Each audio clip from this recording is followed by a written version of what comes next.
In the heart of London, tucked away behind the bustling streets and the shadow of St. Paul's Cathedral, there exists a place where the echoes of despair still linger. A place that has become synonymous with the very concept of madness. Bedlam. Officially known as the Bedlam Royal Hospital, Bedlam's story is one of the darkest chapters in the history of psychiatric care. A place where the line between treatment and torture was often blurred, and where the humanity of its patients was frequently overshadowed by the fear and fascination of those who looked on from the outside. The origins of Bedlam date back to 1247, when it was founded as the Priory of St. Mary of Bethlehem. Initially, the priory served a purely religious function, offering hospitality to the Bishop of Bethlehem and other visitors. However, by the 14th century, it had begun to take in those deemed lunatic, marking the beginning of its long association with the care of the mentally ill. These early admissions were often people who were considered a danger to themselves or others, or those who had been abandoned by their families due to the shame and stigma associated with mental illness. The notion of madness at that time was deeply rooted in religious and superstitious beliefs, with many viewing it as a form of demonic possession or divine punishment. During the medieval period, treatments for mental illness were rudimentary at best, and Bedlam was no exception. Prevailing medical theory of the time was the concept of the four humors: blood, phlegm, black bile, and yellow bile, each corresponding to different aspects of the human body and personality. It was believed that an imbalance in these humors could lead to illness, both physical and mental. Consequently, treatments often involved balancing these humors through methods such as bloodletting, purging, and induced vomiting. These practices were brutal and painful, and patients at Bedlam were subjected to these treatments in an attempt to cure their madness. As Bedlam transitioned into the early modern period, it began to gain a reputation not just as a place of care, but as a spectacle. By the 17th century, Bedlam had moved to a larger facility in Moorfield, and its location in the heart of London made it a convenient destination for the curious and the morbidly fascinated. The hospital became a public attraction, with people paying to visit and observe the inmates, who were often treated as little more than animals in a zoo. The patients were displayed to the public, their suffering turned into a form of entertainment for those who came to gawk at. This practice of charging admission fees was even sanctioned by the hospital itself, which used the proceeds to fund its operations. The conditions inside Bedlam during this time were appalling. The hospital was overcrowded, with patients crammed into small, filthy rooms. The smell of urine and excrement permeated the air, and the cries and screams of the inmates could be heard echoing through the halls. Many patients were kept in chains or shackles, their movements restricted to prevent them from harming themselves or others. The lack of understanding about mental illness meant that these individuals were often subjected to the most horrific abuses, their humanity stripped away as they were reduced to mere objects of fear and ridicule. One of the most notorious practices at Bedlam was the use of physical restraint as a form of control. Patients who were considered violent or unruly were often chained to the walls or placed in iron cages, their movements severely restricted. In some cases, patients were subjected to the whirling chair, a device that spun them around at high speeds in an attempt to shock their brains into normalcy. These practices were based on the misguided belief that mental illness could be cured through physical means, and the suffering they caused was immense. The story of Bedlam is also a story of individuals, many of whom were lost to history, their lives reduced to mere footnotes in the annals of psychiatric care. However, some stories have survived, providing a glimpse into the lives of those who endured the horrors of Bedlam. One such story is that of Richard Dadd, a Victorian-era artist who was committed to Bedlam after murdering his father. Dadd was diagnosed with what we would now recognize as schizophrenia, and his time at Bedlam was marked by both incredible artistic output and profound mental anguish. Despite his illness, Dadd continued to create art, producing some of his most famous works while confined within the asylum. His story is a poignant reminder of the thin line between genius and madness, and the way in which society often fails to understand or support those who fall on the wrong side of that line. Another tragic figure in Bedlam's history is James Tilly Matthews, who was admitted to the hospital in the early 19th century. Matthews was convinced that he was being controlled by a mysterious machine called the heirloom, which he believed was being used to manipulate his thoughts and actions. His delusions were so complex and detailed that they fascinated the doctors at Bedlam, who documented his case extensively. Matthew's story highlights the profound isolation and fear experienced by those suffering from severe mental illness, as well as the failure of the medical community to provide meaningful care. The 19th century brought about significant changes in the treatment of mental illness, and Bedlam was no exception. The rise of the moral treatment movement, which emphasized the importance of treating patients with kindness and respect, led to a gradual improvement in the conditions at Bedlam. However, these changes were slow to take effect, and the hospital remained a place of suffering for many years. The notorious case of James Norris, a patient who was kept in a harness for over a decade, exposed the ongoing abuses at Bedlam and led to public outcry and calls for reform. Norris's case became a symbol of the inhumanity of psychiatric care, and his story played a key role in the eventual overhaul of the British mental health system. Despite these reforms, the dark legacy of Bedlam persisted well into the 20th century. The hospital continued to operate, its name synonymous with madness and chaos, until it finally moved to its current location in Beckenham in 1930. The new facility was designed to reflect modern principles of psychiatric care, with a focus on treating patients with dignity and respect. However, the stigma attached to the name Bedlam was so great that the hospital eventually rebranded itself as the Bedlam Royal Hospital in an attempt to distance itself from its troubled past. As we look back on the history of Bedlam, it is impossible to ignore the profound impact that this institution had on the field of psychiatry. Bedlam's legacy is a complex one, marked by both horror and hope, by the darkest depths of human suffering, and the slow but steady march toward understanding and compassion. The stories of those who lived and died within its walls serve as a stark reminder of the importance of treating those with mental illness with the dignity and care they deserve, and of the dangers of allowing fear and ignorance to dictate our approach to psychiatric care. The history of Bedlam is not just a story of an institution, but a reflection of the broader societal attitudes toward mental illness. It is a tale of fear, misunderstanding, and cruelty, but also one of progress and change. As we continue to explore the dark and mysterious aspects of Bedlam's history, we are reminded of the progress that has been made in the field of mental health, but also of the work that remains to be done. The ghosts of Bedlam still haunt us, urging us to remember the past and to strive for a future where mental illness is met with compassion, understanding, and care. The reform efforts of the 19th century marked a turning point for Bedlam, but the institution's transformation was far from immediate or complete. While figures like Dr. William Charles Hood, appointed in 1852 as the first medical superintendent, made significant strides in improving patient care, these changes were often hampered by lingering old practices and deeply entrenched attitudes. Dr. Hood introduced the concept of moral treatment to Bedlam, focusing on kindness, structured activities, and better living conditions for patients. However, the very architecture of the hospital, with its cold, echoing corridors and cramped, overcrowded wards, resisted these attempts at reform. The early Victorian era witnessed a growing public interest in the conditions within psychiatric asylums, spurred by a burgeoning middle class increasingly concerned with social justice issues. Investigative journalists, writers, and reformers began to expose the grim realities of places like Bedlam. Charles Dickens, one of the most prominent social critics of his time, referenced Bedlam in his works, using it as a symbol of the broader societal neglect of the vulnerable. Meanwhile, Elizabeth Fry, a noted Quaker prison reformer, extended her humanitarian efforts to Bedlam, advocating for the humane treatment of its inmates.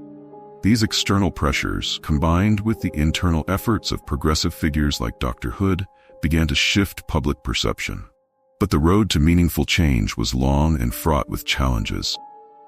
Despite these reforms, Bedlam continued to be a place where many patients experienced severe suffering.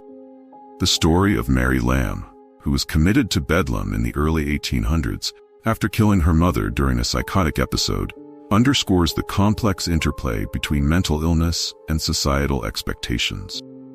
Mary, who was later released and went on to co-author several children's books with her brother Charles Lamb, lived with the stigma of her illness for the rest of her life.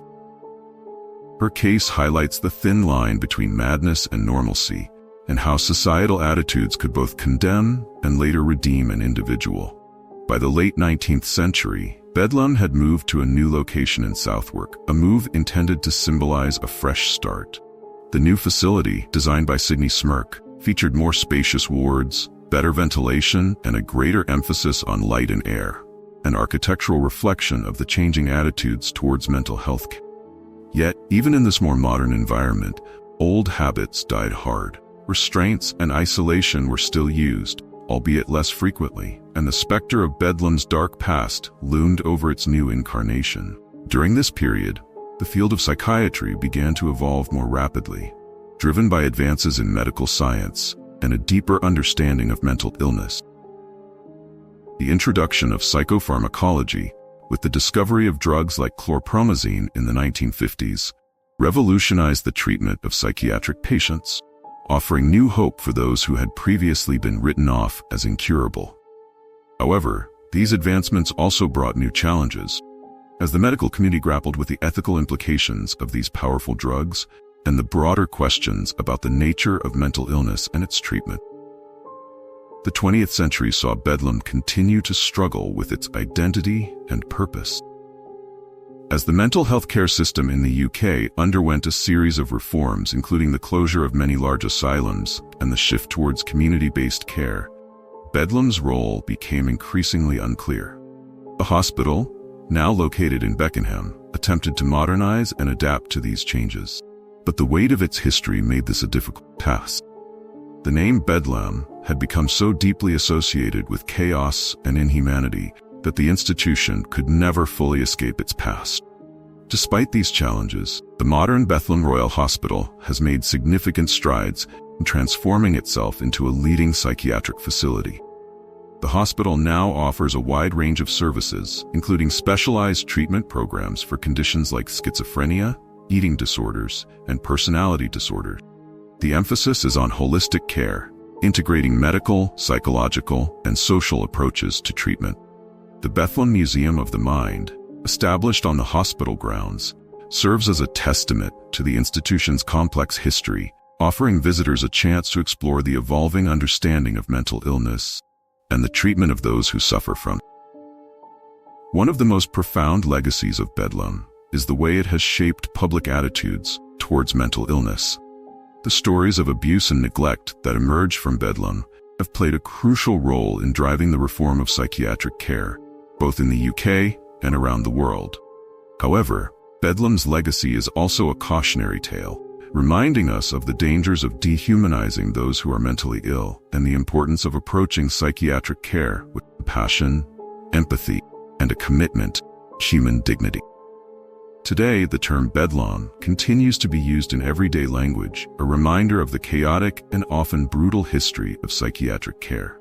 Yet the story of Bedlam is also one of progress, reflecting the broader journey of mental health care, from darkness to light. The lessons learned from Bedlam's history continue to inform modern psychiatry, reminding us of the importance of ethical treatment, the need for continued research and education, and the imperative to treat all patients with the respect and care they deserve.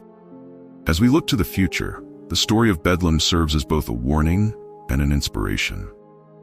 It is a reminder of the dangers of allowing fear and ignorance to guide our approach to mental illness, and of the potential for progress when we commit ourselves to understanding and compassion.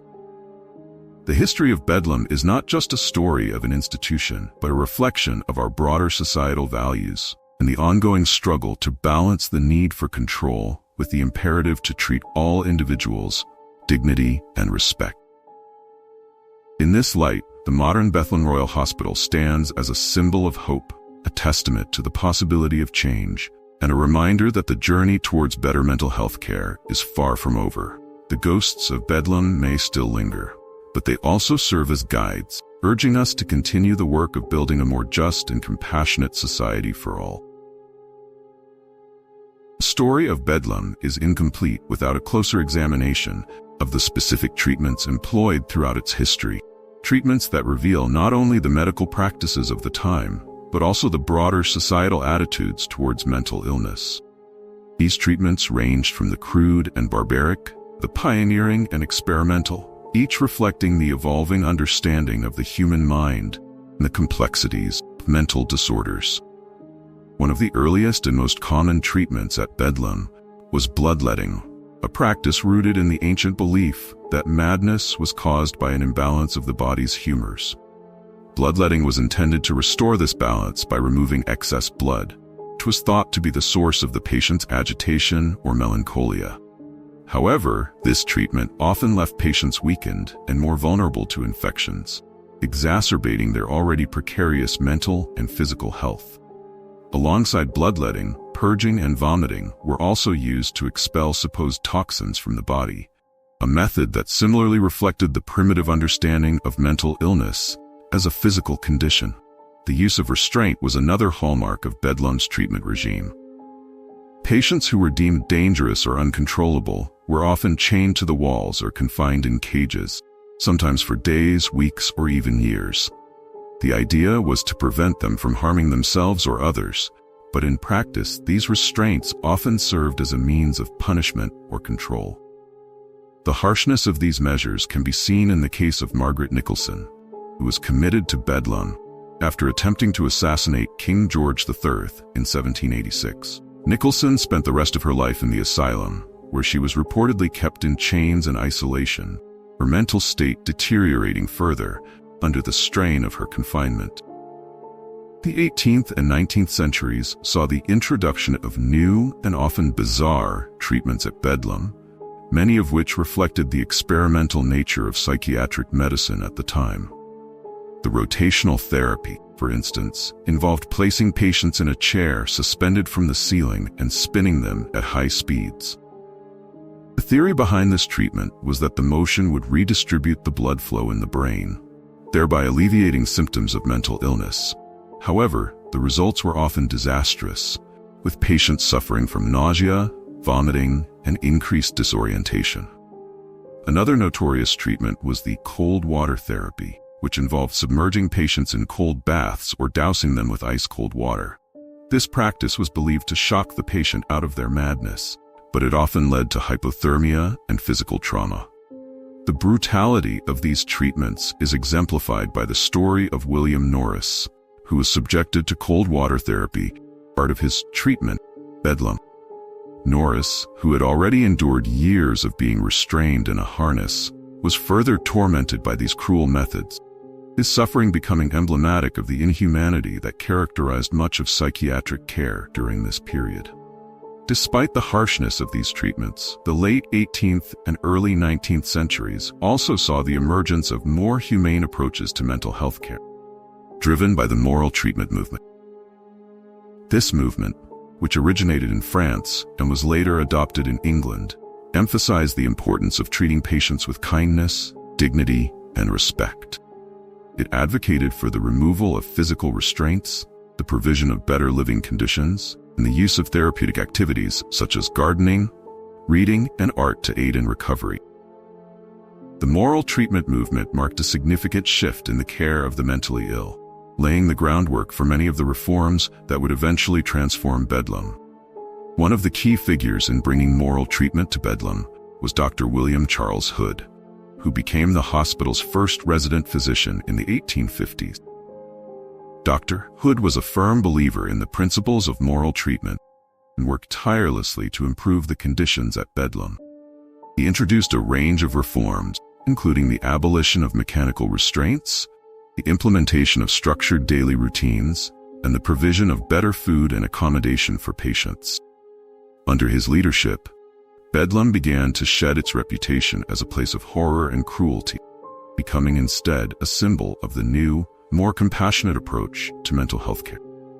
The impact of these reforms can be seen in the life of John Clare, the celebrated English poet who was admitted to Bedlam in 1841. Clare, who suffered from severe depression and delusions, was treated with a combination of moral therapy and more traditional medical treatment. Although he spent several years in the asylum, Clare's time at Bedlam was marked by relative stability and productivity, and he continued to write poetry during his stay. His experience reflects the growing recognition that mental illness could be managed, if not cured, through a combination of medical care, compassionate treatment, and creative expression. As the 19th century progressed, the field of psychiatry began to develop more scientific approaches to the treatment of mental illness. The advent of neuroanatomy and the study of brain pathology led to new theories about the causes of mental disorders, shifting the focus away from supernatural explanations and towards biological and psychological factors. This period also saw the introduction of new treatments, such as the use of sedatives and hypnotics to calm agitated patients, and the beginnings of psychoanalytic theory, which would later revolutionize the understanding of the human mind. However, even as these advancements were being made, the shadow of Bedlam's dark past continued to loom over the institution. The hospital's association with madness and chaos remained deeply ingrained in the public consciousness, and the stigma attached to mental illness persisted. This stigma was reflected in the treatment of women at Bedlam, who were often diagnosed with hysteria or melancholia for behaviors that were considered deviant or socially unacceptable. Many of these women were committed to the asylum against their will, their conditions misunderstood or dismissed by a medical community that was still largely dominated by male perspective. The story of Mary Wollstonecraft Godwin, who later became Mary Shelley, the author of Frankenstein, illustrates the intersection of gender, mental health, and societal expectations during this period. Mary's mother, Mary Wollstonecraft, was one of the early feminists who challenged the oppressive norms of her time, and her death following Mary's birth left a profound impact on her daughter.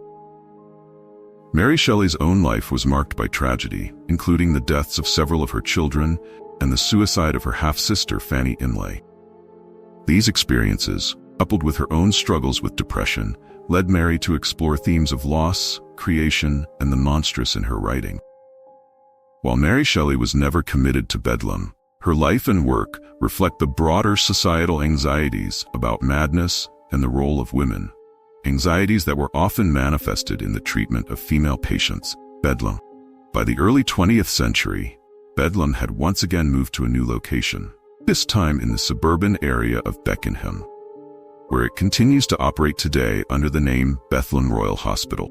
The new hospital was designed to reflect the latest advances in psychiatric care, with a focus on creating a therapeutic environment that promoted healing and recovery. The spacious grounds, gardens, and modern facilities marked a stark contrast to the grim conditions of Bedlam's earlier incarnation, symbolizing the ongoing transformation of mental health care. Yet, even as the physical environment improved, challenges of treating mental illness remained.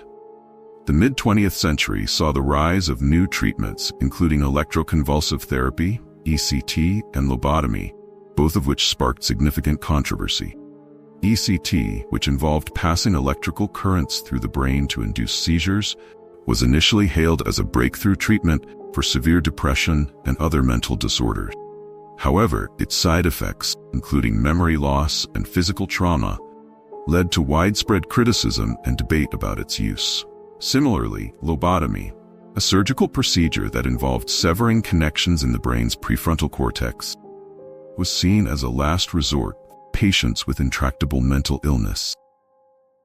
The procedure often resulted in profound changes to the patient's personality and cognitive abilities, raising ethical questions about the balance between treatment and harm. The legacy of these treatments and the broader history of Bedlam continues to influence contemporary debates about mental health care. The ethical dilemmas posed by treatments like ECT and lobotomy echo the moral questions that have long surrounded the treatment of the mentally ill. How do we balance the need to alleviate suffering with the imperative to respect individual autonomy? How do we navigate the complexities of mental illness in a way that is both scientifically informed and compassionate?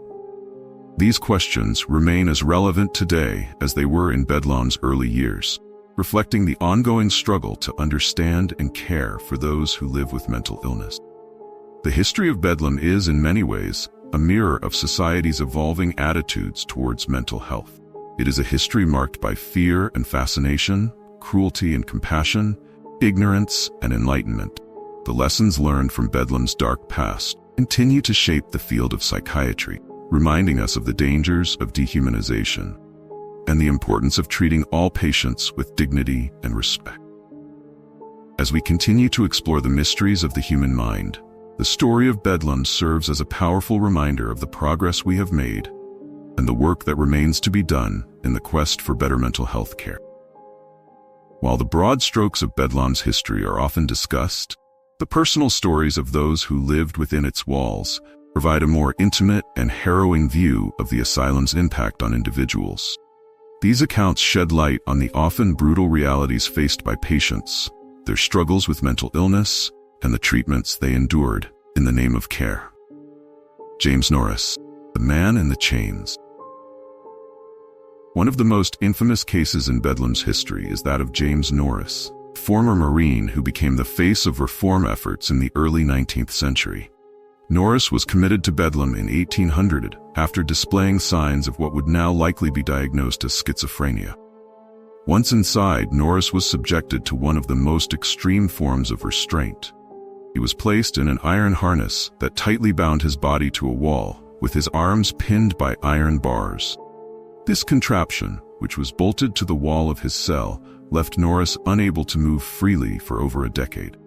The inhumane treatment of Norris was brought to public attention in 1814 when members of a parliamentary committee investigating conditions at Bedlam visited the hospital. The sight of Norris, shackled and immobilized, shocked the investigators and the public. The case became a symbol of the extreme measures used in asylums and the urgent need for reform. The exposure of Norris's suffering led to changes in the management of Bedlam, including the gradual elimination of such severe restraints. His story remains a powerful reminder of the dark side of early psychiatric care and the dehumanization that often accompanied it. Margaret Nicholson, a life of delusion and isolation. Margaret Nicholson's story is another tragic example of how Bedlam served not just as a place of treatment, but as a prison for those deemed a threat to society. Nicholson was a maid who in 1786 attempted to assassinate King George III with a dessert knife. Declared insane, she was committed to Bedlam, where she spent the remaining 42 years of her life. Despite the initial public fascination with her crime, Nicholson faded into obscurity within the asylum walls, living out her days in isolation. Her experience highlights the intersection of mental illness and the criminal justice system during this period. While today she might have been treated as a patient with severe mental illness, in her time she was seen primarily as a criminal whose insanity rendered her unfit for trial but not unworthy of punishment. Nicholson's long confinement in Bedlam serves as a stark example of how mental illness could be used as both a justification for and a means of indefinite imprisonment. A life torn by tragedy.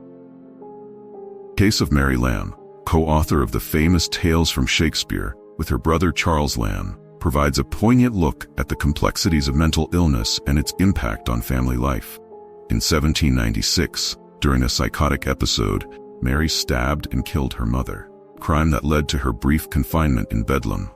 Unlike many other patients, Mary was released after a short period, thanks largely to the intervention of her brother, who took responsibility for her care. Mary's life after Bedlam was a constant struggle with recurring bouts of mental illness, which required her to be periodically confined in private asylums. Despite these challenges, Mary continued to live with her brother, and together they produced literary works that remain influential to this day. Her story highlights the thin line between genius and madness, and the profound impact that mental illness can have on creative individuals. It also underscores the importance of familial support in managing mental health, a factor that was sorely lacking for many of Bedlam's other patients. We can comparatively analyze Bedlam to understand its history. To fully understand Bedlam's place in the history of mental health care, it is important to compare it with other institutions of its time, both in the UK and abroad. While Bedlam was often seen as the most notorious asylum, it was by no means the only one, nor was it necessarily the worst in terms of conditions and treatment. St. Luke's Hospital for Lunatics. Founded in 1751, St. Luke's Hospital in London was established as a charitable institution aimed at providing care for the mentally ill. Unlike Bedlam, which had long been associated with inhumane treatment and public spectacle, St. Luke's sought to offer a more humane environment.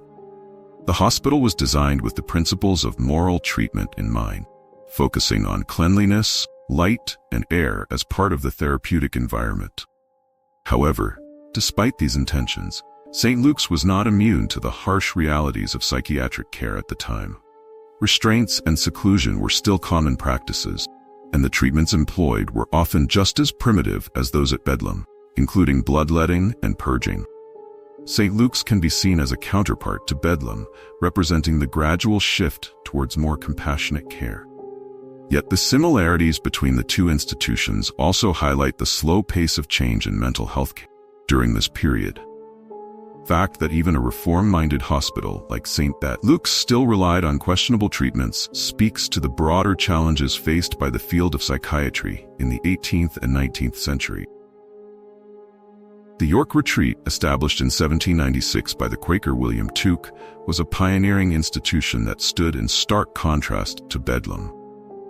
Tuke's approach was based on the Quaker belief in the inner light of every individual, which led to a more compassionate and humane treatment of the mentally ill. The York Retreat emphasized moral treatment, where patients were treated with kindness, encouraged to engage in productive activities, and lived in an environment designed to promote peace and tranquility. The retreat's success had a significant influence on psychiatric care, both in the UK and abroad. It provided a model for other institutions and demonstrated that mental illness could be managed without the use of harsh restraints or inhumane treatment. The contrast between the York Retreat and Bedlam was stark. Where Bedlam represented the old, punitive approach to mental illness, the retreat symbolized the potential for reform and progress. The success of the York Retreat helped to inspire changes in other asylums, including Bedlam, contributing to the broader movement towards more humane mental health care. The Bicêtre and Salpêtrière Hospitals, France.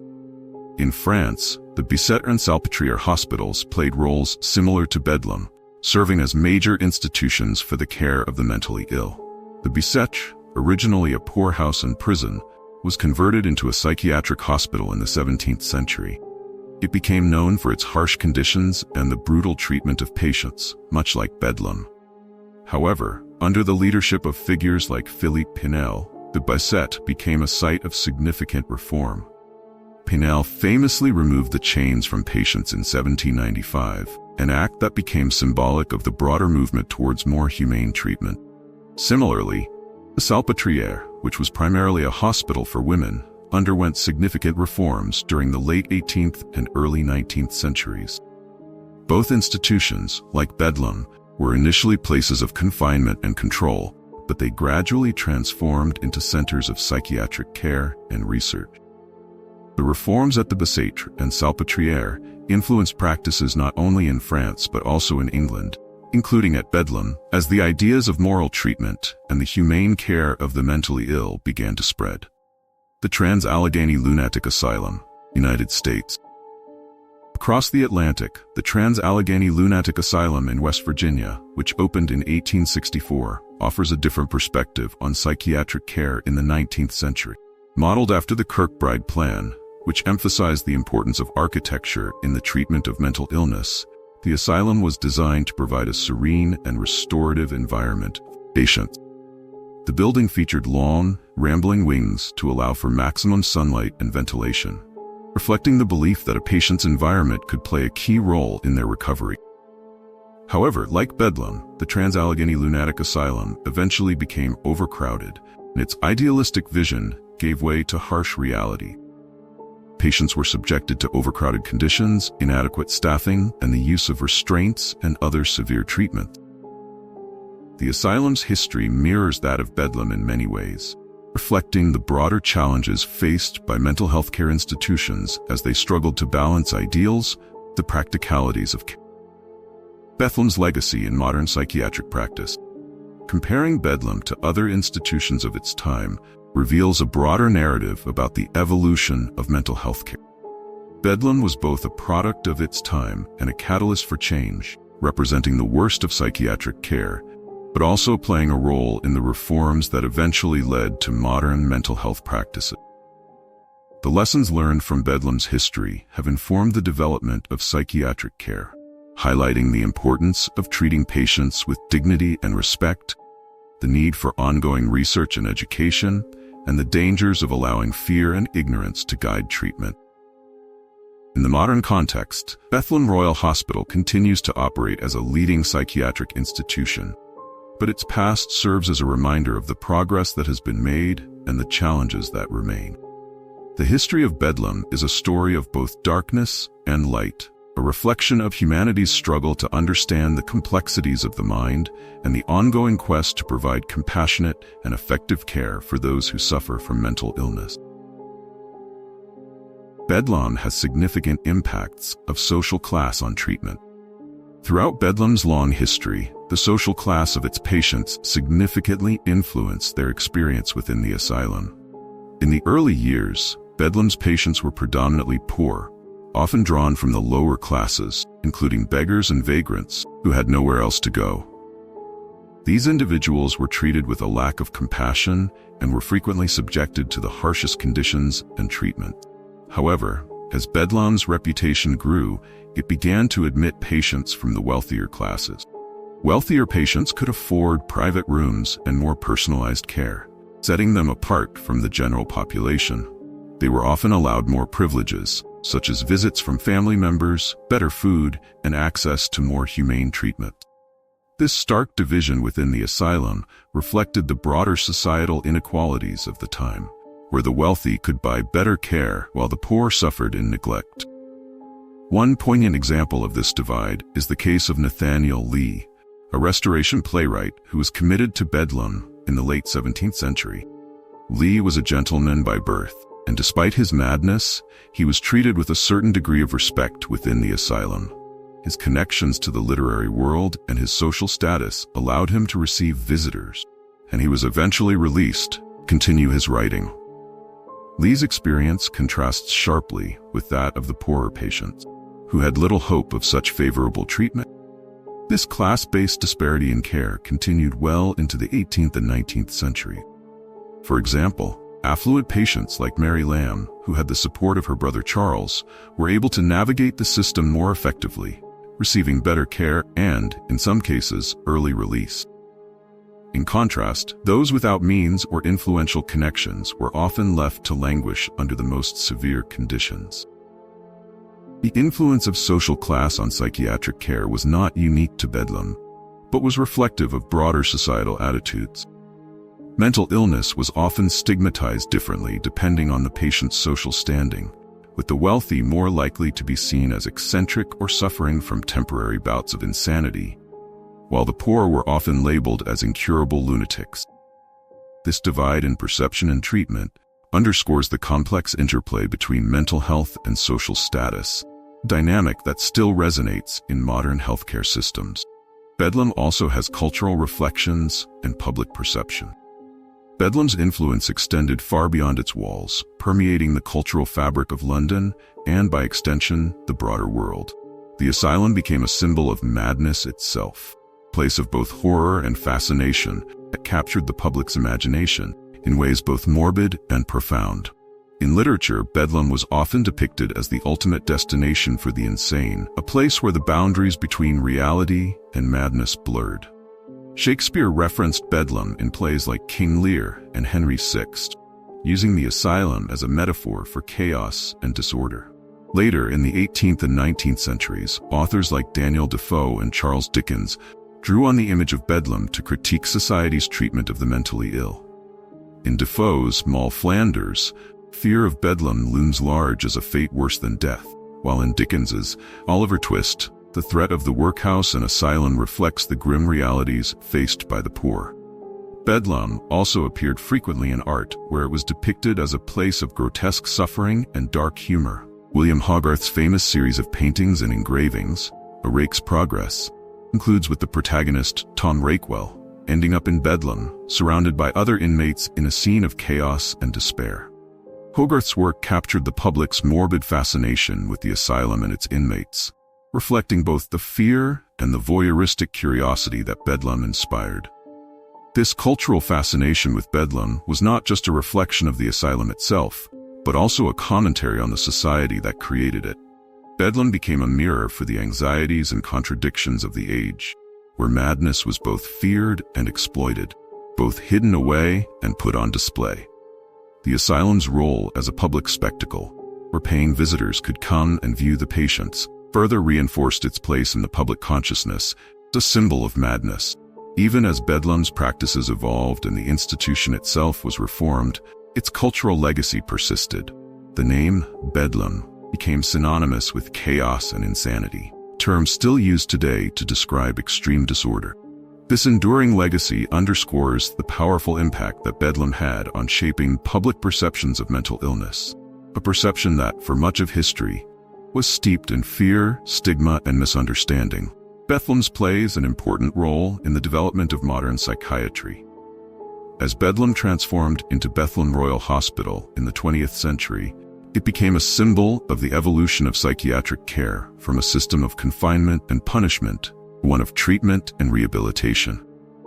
This transformation was part of a broader shift in the understanding of mental illness, driven by advances in medical science and a growing emphasis on human rights and dignity. The early 20th century brought significant changes to Bedlam, reflecting the new ideals of psychiatric care. The hospital moved to a new location in Beckenham, where the design of the buildings and the layout of the grounds were intended to create a therapeutic environment. This new Bedlam was characterized by open spaces, gardens, and modern facilities, marking a stark contrast to the grim, crowded conditions of its past. Bedlam also became a center for psychiatric research and education, contributing to the development of new treatments and approaches to mental health care. The hospital's staff included some of the leading figures in psychiatry, who were involved in pioneering work on mental disorders, neurology, and the emerging field of psychoanalysis. The hospital's transformation reflected the broader changes in the field of psychiatry as it moved away from the punitive and custodial model of care that had defined Bedlam and towards a more scientific and compassionate approach. One of the key areas of focus at Bedlam in the 20th century was the development of new treatments for mental illness. Electroconvulsive therapy, ECT, which was introduced in the 1930s, became a common treatment for severe depression and other mental disorders. Although controversial, ECT represented a shift towards biological treatments for mental illness, reflecting the growing understanding of the brain's role in mental health. Another significant development was the introduction of psychotropic medications in the 1950s and 1960s, which revolutionized the treatment of mental illness. These medications allowed for the management of symptoms that had previously been untreatable, leading to a decline in the use of more invasive treatments like lobotomy. The success of these new treatments helped to change the perception of mental illness, as it became increasingly viewed as a medical condition that could be treated with appropriate interventions. Bedlam's role in these developments highlights its importance in the history of psychiatry, not just as a symbol of the past, but as a key player in the field's ongoing evolution. The hospital's transformation from Bedlam to Bedlam Royal Hospital reflects the broader changes in society's approach to mental illness, as it moved from fear and stigma towards understanding and treatment. In the end, the history of Bedlam, from its early days as a medieval hospital to its modern incarnation as Bedlam Royal Hospital, is a story of both horror and hope. It is a tale of how society's understanding of mental illness has evolved, and how the treatment of those suffering from it has changed over time. Bedlam's legacy is a complex one, marked by periods of brutality and inhumanity, but also by moments of compassion and progress. The personal stories of Bedlam's patients, from James Norris to Mary Lamb, reveal the human cost of a system that often prioritized control over care and punishment over treatment. These stories remind us of the importance of treating all individuals with dignity and respect, regardless of their mental state or social standing. The comparison of Bedlam with other institutions, both in the UK and abroad, highlights the broader context in which these changes took place. Bedlam was not unique in its practices, but it became emblematic of the challenges and contradictions that have long characterized the field of mental health care.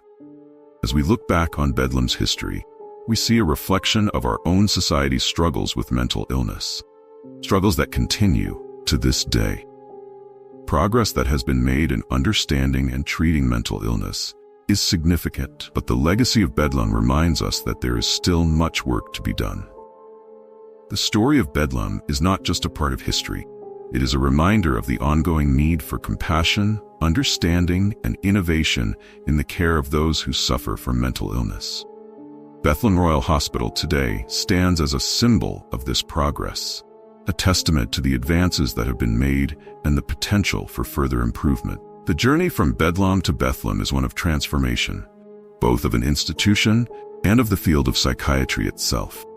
It is a journey that continues as we strive to build a future where mental illness is met with care, respect, and hope.